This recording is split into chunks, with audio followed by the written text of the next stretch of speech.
Hi, I'm Auntie Sharon, host of Mary's Eclectic Interest, and today we have a special guest with us, Joy Sorich. Hi, Joy. Well, hello, Auntie Sharon. Joy, can you tell us a little bit about yourself? Yes, I am a culinary instructor in Woodbury, Minnesota, that is. Oh. And I also have an organic tea company that's online called Cup of Joy Tea. Oh, you do? Oh. I do. So here we have tea and scones.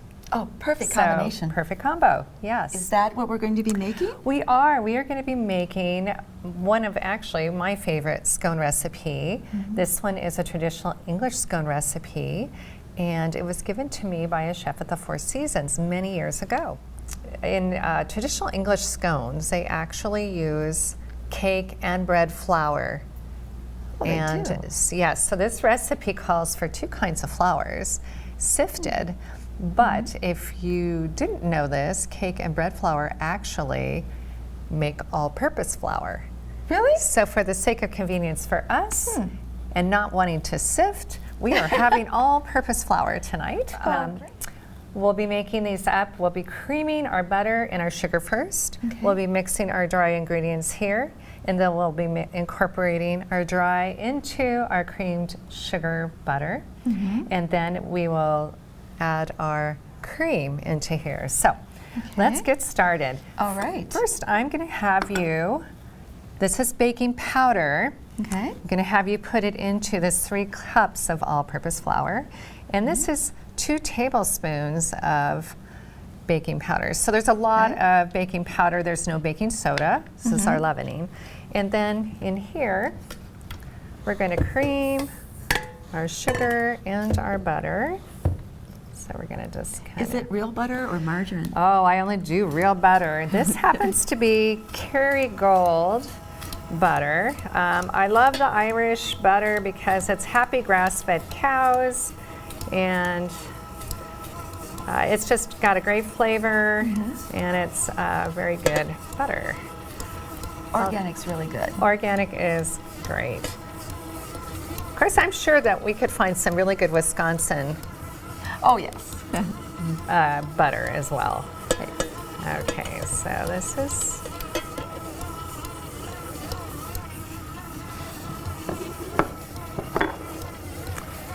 okay. We are going to just kick this up a notch just to get it creamed a little bit. Now the trick to having great scones is it does have a lot of butter. But you want your butter to be chilled before you bake it because there are all these layers that develop when it's chilled. So you want the butter to stay in the dough so it can kind of layer.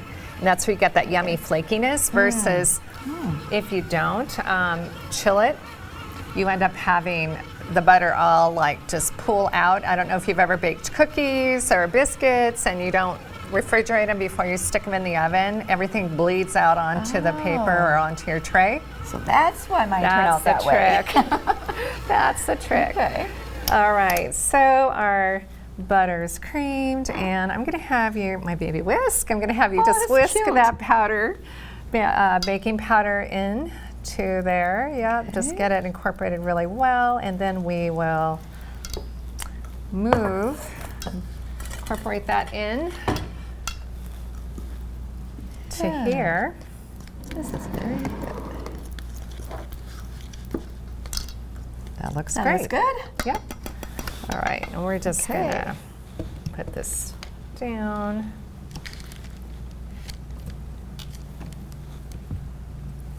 I love butter. My sister used to eat butter, like a cube of it, at the table. I never could quite understand that. That's like my daughter. she liked doing that. All right. So, do you want to give this a go? Oh, sure. All right. So we're gonna try to get that into here without making too This much into of a there. mess. Yes. I'm Okay. gonna give you a hand here. Let's see if we can get it around here. Actually, let's just take this off Perfect. for a moment. All right. There we go.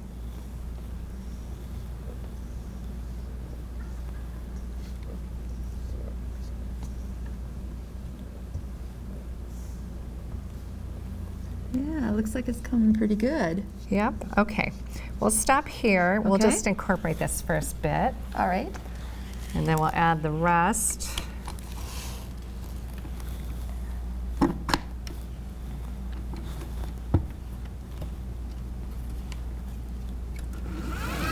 Whoop, not that fast. And that's what happens to me all the time. All right, wait a minute. Okay. So, sometimes when I do that, I end up with flour all over myself. All over, yeah. There we go. Okay. That's good. And then we can go ahead and just kind of try to put the rest of that in there.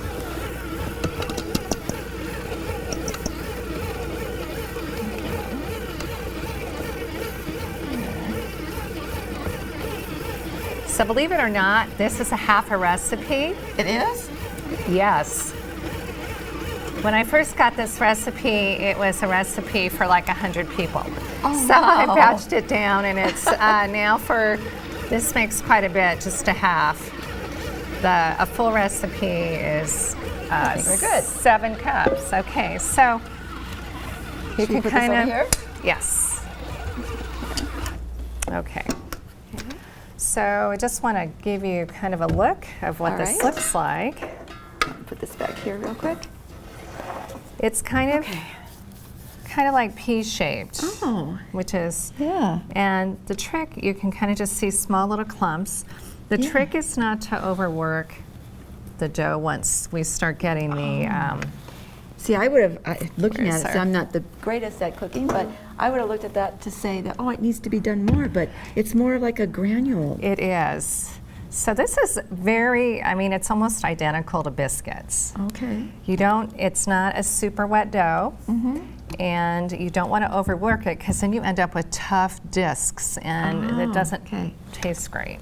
So the trick is going to be to get this back down because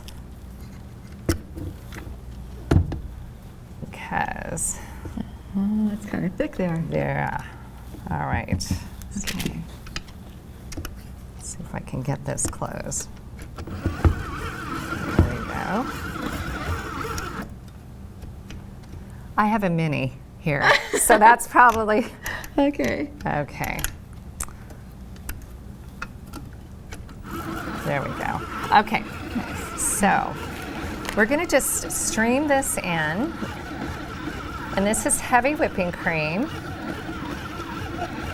And I'm not dumping the whole thing in, I'm kind of watching, see how it's starting to go together. Oh, yeah. Very nice. So that may be enough.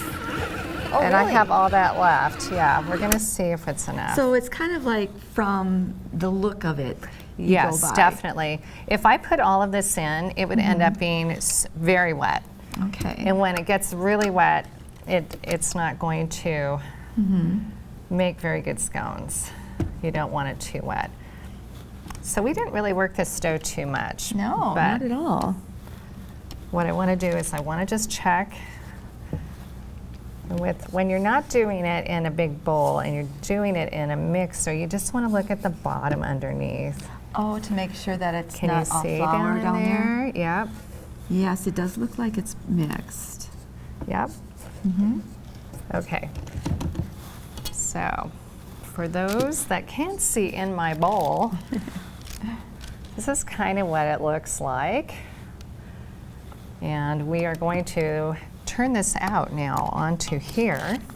Okay. And we're going to make a big wedge. Do you want this to lay out further? Whoops. Put this Yeah, out further? go ahead. Okay. I've got this on here really good, which is So- okay. So this is all we used of the cream, so we're done with the cream? I know. Yes. Wow. Yes. It called for So quite a bit, but it's not. It does, it's but not. we only used one. Let's Yep. see. So we used about I used. a third. There was about 2 1/4 cups, and I used about 3/4 of the cup out of 3/4. that. So not Okay. very much, All right, so we'll put that which back is here. really surprising. Okay. I'm just gonna turn this out since I can't seem to get this guy off. All right. Yeah, it's really crumbly. See, now in my mind, I would have probably added more water. Or more Or cream. more cream. Yes. Yeah. Which, that's where it gets tricky, because if you do that, you'll see, Yeah. if you see that, it holds together. Yes. So we're gonna just, Yeah, that does, and it feels very moist.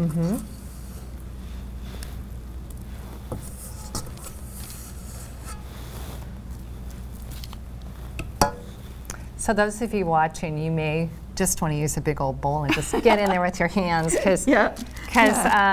sometimes these do, it gets a little more challenging. Okay, so I love parchment paper. Yeah. And I will actually just kind of munch this together.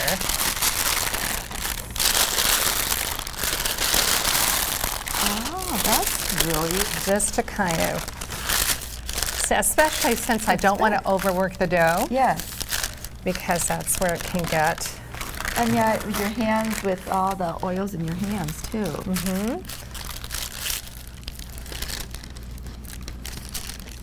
So I'm just going to make this into a big circle. And if I was, you can do this two ways. We're going to wedge it like pieces of pizza. Okay. And then you could take a 2 or 3 inch cookie cutter and just cut circles. That's another way to do this. I just love scones, and especially warm. Oh yeah. There's different kinds that you can make too, right? Lots, yes. Yeah. So this one is going to be just a plain scone. We're going to serve. We're going to serve it with curd, and I made some Devonshire cream. Ooh. And I'll talk about what goes in Devonshire cream. Okay.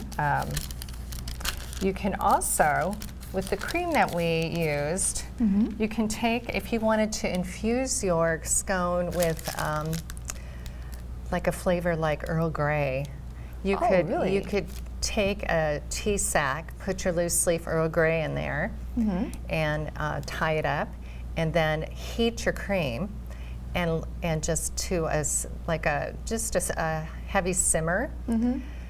Dump the bag in, let it steep for about 20 minutes, and then pull it off, and then you can have infused cream. Oh, wow. So actually you don't need to do even that long for Yeah. steeping, but it'll actually infuse the cream with whatever flavor tea, in this case it'd be nice. Earl Grey, and so you'd have kind of that fun part of that too. That would be nice. And then you can also, to the batter, add stuff too? You can add currants, you can add cranberries, cherries. I like to put lemon zest in mine. Ooh, that sounds good. Yeah. Okay, so you can see that's kind of what we got. And now we'll go ahead and put this down. So we're going to cut this. Like pizza. Exactly that.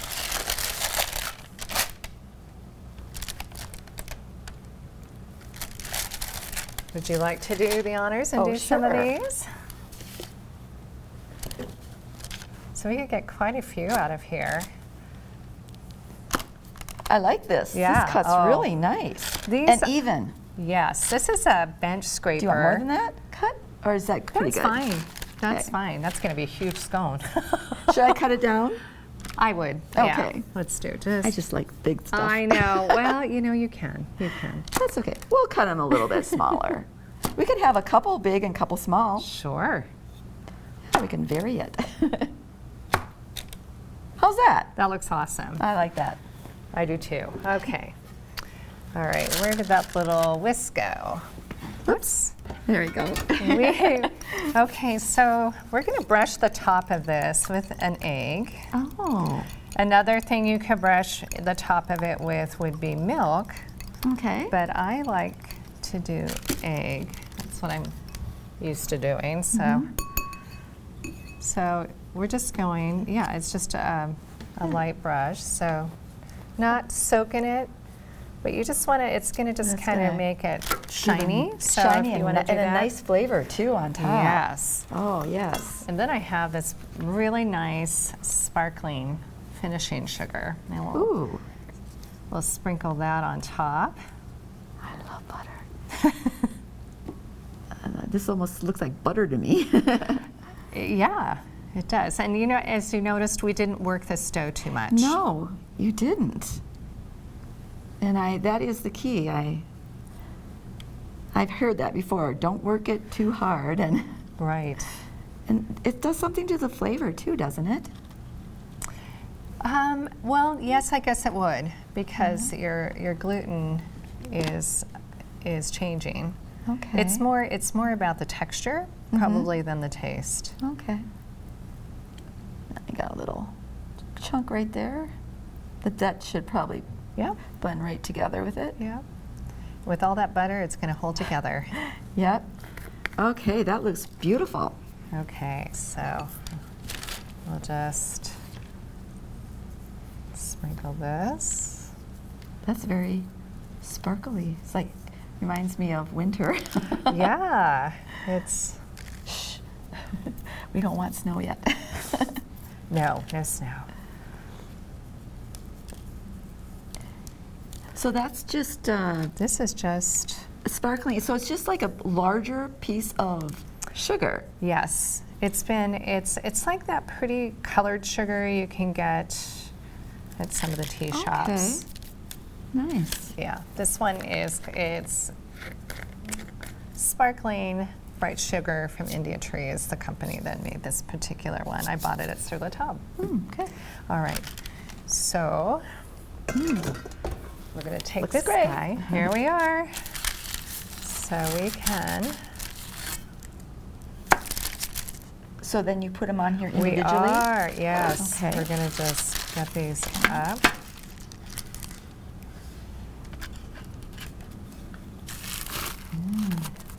And you know, it doesn't take very long to make this. No.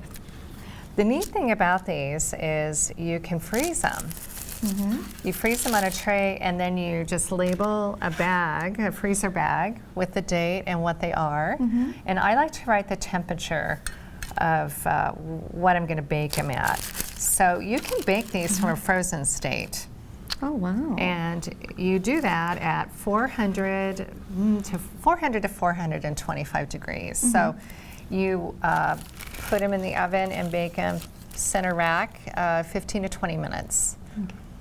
So that's frozen state. If you're just, if they're cold refrigerated, you can get them in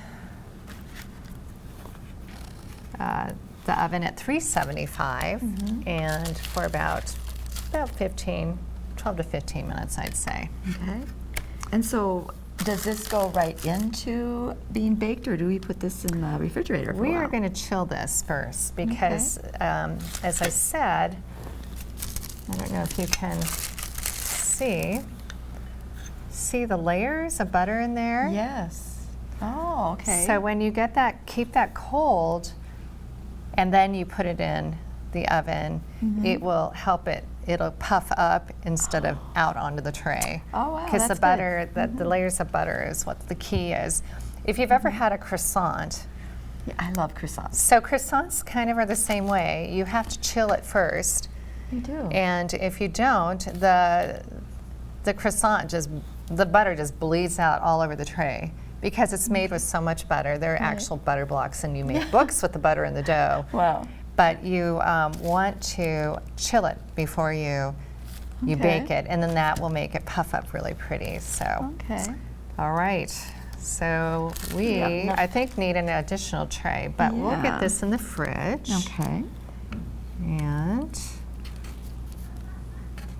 And then we're going to have some clotted cream and lemon curd with this. Okay. So clotted cream, or Devonshire cream is how it's known, was made before they had butter back in the day in England. So originally they would take cream and just let it sit out, and then it would kind of clot.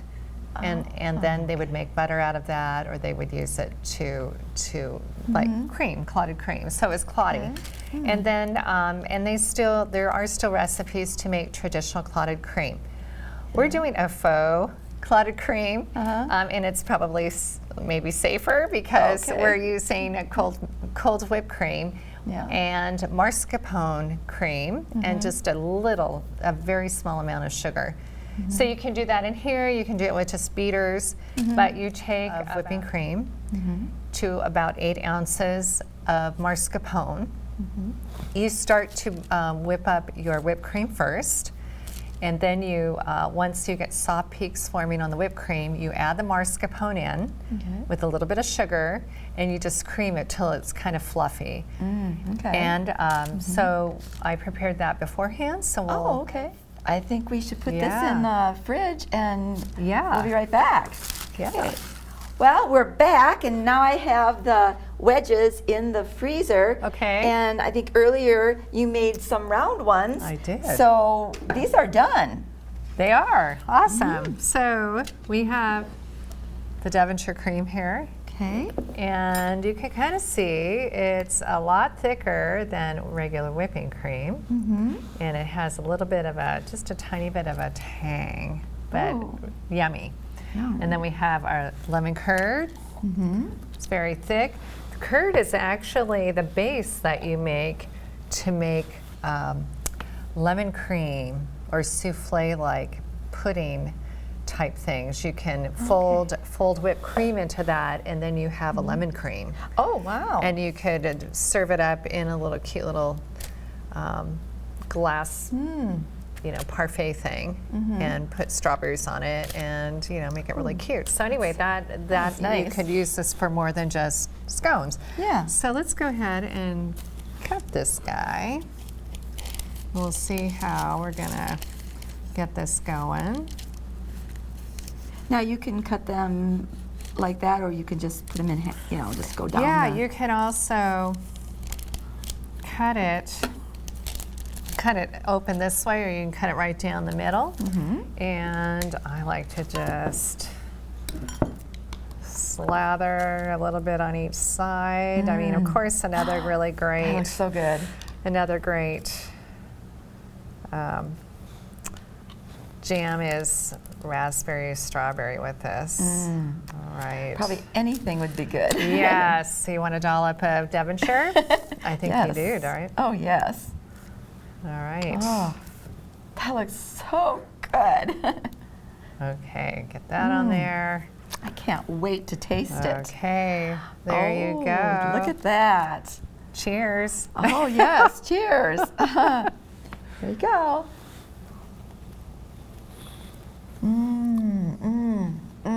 Oh, wow. Oh, this is so good. This is delish. I love that. Thank you. I love the tanginess. This is great, guys. I wish you could taste it with us. You have to make it at home. It's a great way to spend some time with friends. Yeah. Well, I am so glad that you came. Thank you. And I learned a lot about scones and how to make them in that. And I can't wait to try it myself at home. Yeah. And when the wedges get done, Yes. we're going to have lots of fun eating. Yes. What do you think about the Devonshire cream? I really like It's it. different than a regular whipped cream, It right? is. A little more dense, but very creamy. I like the fact that it's dense because with whipped cream, it's more watery. And it kind of, as it gets warmed up, it kind of falls off. Yes. And this is not falling off. No, it's got some structure to it, so it'll stay put for a while. Yeah. And having different, like you said, putting the Earl tea in there and other flavors, it'd be great. But this lemon, you can't go wrong with lemon. That's a great combination. Yes. It brightens, lemon brightens anything. It does. Yeah. Yeah, I could eat lemon on Good. anything. So, Good. Well, I'm glad you enjoy them. yes. Well, you know what? This would be really good with? What? This would be really good with some tea. I think you're right. I think I'm hearing that simmering. Oh, yes. It's not quite to a boil, but can you hear it just starting to simmer? I do. That simmer would be the perfect time to have green tea. Yeah. Oh, really? There's different timing for different kinds of teas? There is a different timing for different teas. Green Really? tea and white tea, you don't want it at a full boil because you'll burn the leaves. I did not know that. That's why a lot of times people don't like green tea because it was made with boiling water. And it'll burn the leaves and it makes it real bitter and astringent. Yeah, I have noticed. I just popped in my thing and let it sit there while I'm drinking it, and didn't realize. And I guess it got a little bitter. Yeah, it pulls out all of the tannins and the astringency and the caffeine. So Okay. and then you get that kind of pucker dry and that bitter. So yeah, but green tea tastes beautiful when it's steeped at the proper temperature. I can hear it sizzling more.